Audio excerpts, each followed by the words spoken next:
high school, everything. Yung nanay ko lagi, talagang gusto ko makatapos. Ang pangarap niya sa akin, makatapos ako ng high school. Kasi daw hindi ako magpapasa ng jogging o kaligtad. Ganon kataas ang pangarap ng nanay ko sa akin. Dahil hindi na ako makakapagpuleyo dahil walang jacket. But one time, grade 2, Mrs. Naseste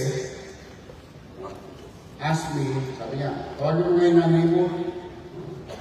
Bakit po? Siyempre, mga bata, nung araw, pag pinatatawagan nanay sa eskwela, pag uwi na nanay, kulata ang bata.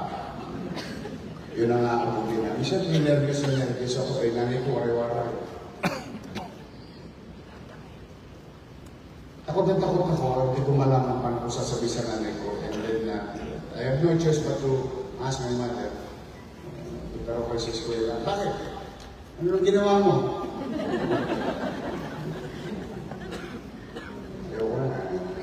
May French word ko. Kaya, hindi ko na. Basta tawag ko. So, the next day, I was there in the classroom. I saw my mom, sa pintuan, nag-uusap sila ni Miss Naseste. Nakita ko na kumukulog na ang nanay ko. Shit, yari. Yung hangar ng araw, ang hirap. Ang hirap ng kalaban ng hangar ng araw. Maswerte yung mga bata ngayon, pag hinahangar, plastic na. Noong araw, ang hangar, alambre. Mainit sa katawan nyo. So, I was preparing myself, pagalitan, and so on. True yun ha, pag-uwi ko mananghali, sabi sa akin ng nanay ko, ikaw, sinabi ko sa'yo, mag-aral ka lang. Mag-aral lang ako eh. Hindi ang problema. First honor ka daw. Sabi na nanay ko, nagulat ako. Problema nanay ko na ako yung first honor. In-inform siya. Kaya pala galit na galit ang nanay ko. Kasi nire-require ako bumili ng long sleeves. And the problem with that is we cannot afford to spare. Literally. Kaya kumukulo ang tayo ng nanay ko sa galit sa akin. Because I am being required to wear proper na damit para sa recognition day. Kasi bibigyan daw ako ng medalya. So just imagine, kung gusto na nanay ko mag-aral ako, ayos na. Pero nag-aral naman ako ng mabuti, napagalitan pa ako. Dahil sa mga gusto. That is why, when I became mayor in 2019, ultimo bago ng PLN at UDF, iniintindi ko because of that kind of experience. That's why I implemented that SAP, created that SAP, so that no students will not arrive at the very least in PLN na walang pamasahe. Or, alam niyo yung pakiramdam, I really don't know who experienced this. Nasa classroom ka, si Suma, si Galema, galaw ng galaw sa tiyan mo. Habang nagtuturo ang teacher mo, hindi mo malaman kung sino unahin mo, makinig sa teacher mo, makinig sa bituka mo kumukulo, dahil wala ka pang chicha. Those are the experience that I had in my life. And that's why, ayaw kong mangyari sa mga nanay dito, mga magulang dito. Ayaw kong mangyari sa anak ninyo yung nangyari sa akin. So we're really trying to do our best in our own little way to develop and invest in our educational institution, in our healthcare institution. Yun po ang trust ng inyong pamahalang gusto. That's why, alam niyo ang ginawa nanay ko, which I think gagawin din ng mga nanay at tatay niyo ngayon. Pag-uwi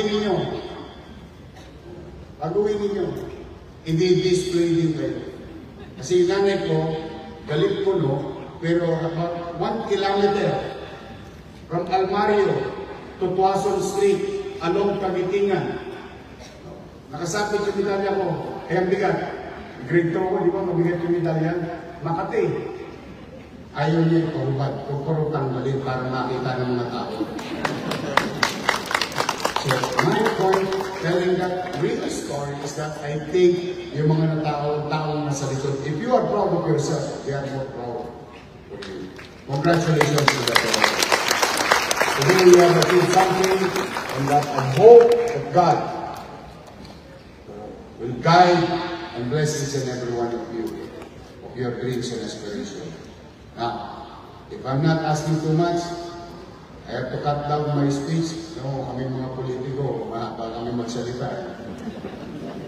We always wanted to tell stories, but I think I will not deprive myself to be grateful to our teachers,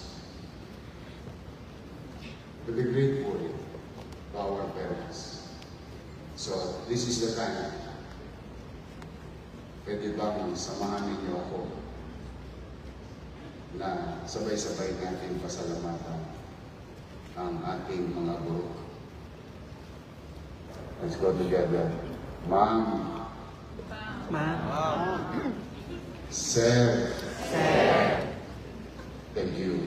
Thank you. Love you. Love you.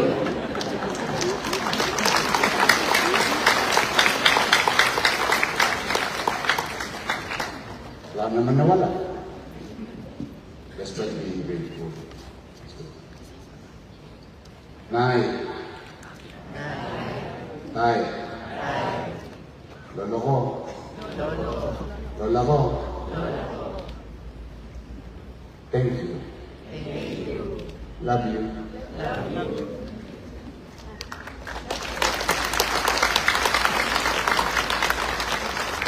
Then, I, your mayor, rest assured, while we are having some fiscal challenges, mind you, hindi ako magpapahinga. Ipilitin kong mabuti. Pagiging mainam ako.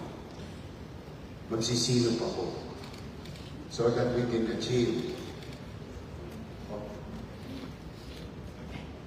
better facilities for our students. And I would like to share to you our dream for PLM.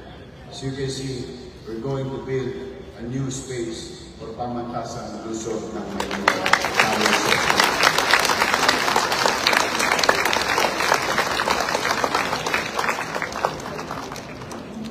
You will have an additional program. For our allied health sciences, Malinaw yung medical school. Alam mo naman kami pamisa-misa. Mas madali kasi sabihin yung medical school, College of Medicine, yung pala allied health sciences. That will be an additional space for here.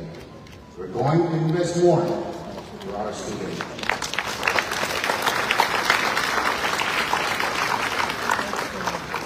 Partida yan. Wala pa tayong pera yan. Sabi ko sa inyo, parang kayo, nung naglalakad kayo, 4 years ago, 5 years ago, papuntang Intramuros, naisip niyo bang makapapasok kayo sa PLM? But you took the chance. Nangarap kayo. And that is my dream. In fact, to the parents here, maybe you have other children. From 300, we can now accommodate at least 5,000 students. And you do the percentage, the kind of growth. So, wala nang maiwan na mata. And I do believe this facility ay wala nang mananalo sa PLM. Lagi na magiging top notcher across ang PLM. You have very good professor, you have very good leadership in the Board of Regents, you have a very good studious students, you have a supportive parents, and you have the backbone of your city government and the national government, there is no reason na magtagumpay tayo para sa ating mga pangarap sa buhay. So, yan ang alay ko sa inyo.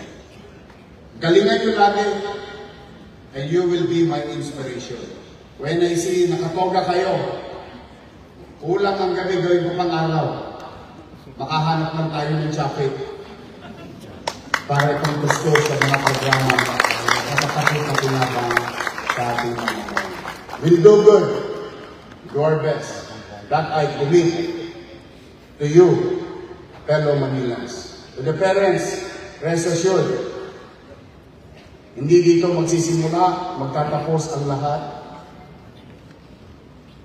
Basta kami, ang inyong pamahalang lungsod, sampu ng aking mga kasama. Huwag na kayong mag-alala. I will stay for 10 years. Hindi ko na kayo iiwan. Baka mamaya, makunjuk-kunjukan mo. We will build and plan to develop the next 10 years of our lives. Kaya awan ko sumunod ng mga tao sa Luzon, panatiliin ako in the next 10 years. Magbubuti tayo na maipamang muli ang ating Luzon sa katanyagan, sa kagalingan.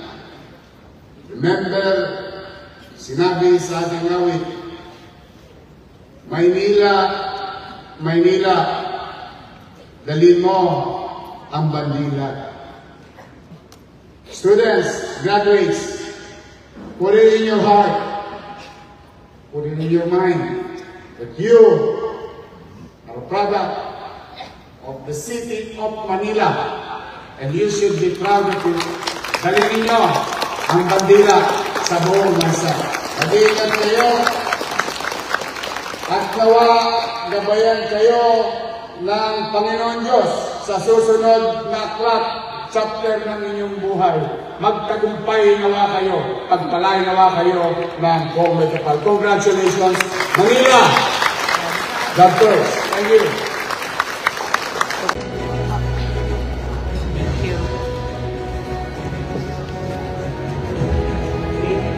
Thank you, Mayor Isko Moreno de Maloso. May we request you to stand in the middle of the stage for the awarding of the token of appreciation. May we also request the presence of the Chairman of the Board of Regents, Attorney Edward S. Serapio, and the University President, Attorney Domingo Y. Reyes Jr., together with the TLN Board of Regents to join the award. I will now read the citation inscribed in the token. The Pamangkasan ng Lungsod ng Maynila presents this plaque of appreciation to Honorable Francisco Isko Moreno de Maloso in deep appreciation of the invaluable support of the University by sharing his time, expertise, and experiences as guest of honor and speaker during the 57th commencement exercises of the Pamangkasan ng Lungsod ng Maynila, given on this 29th day of October 2025 at the SMX Convention Center, Manila, Pasay City. Signed, Attorney Domingo Y. Reyes Jr., University President.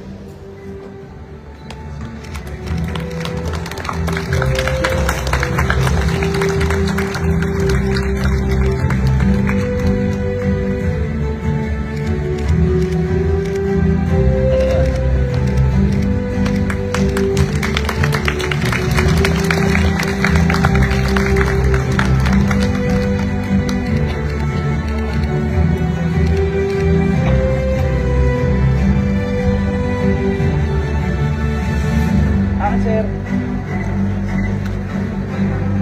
Apa po?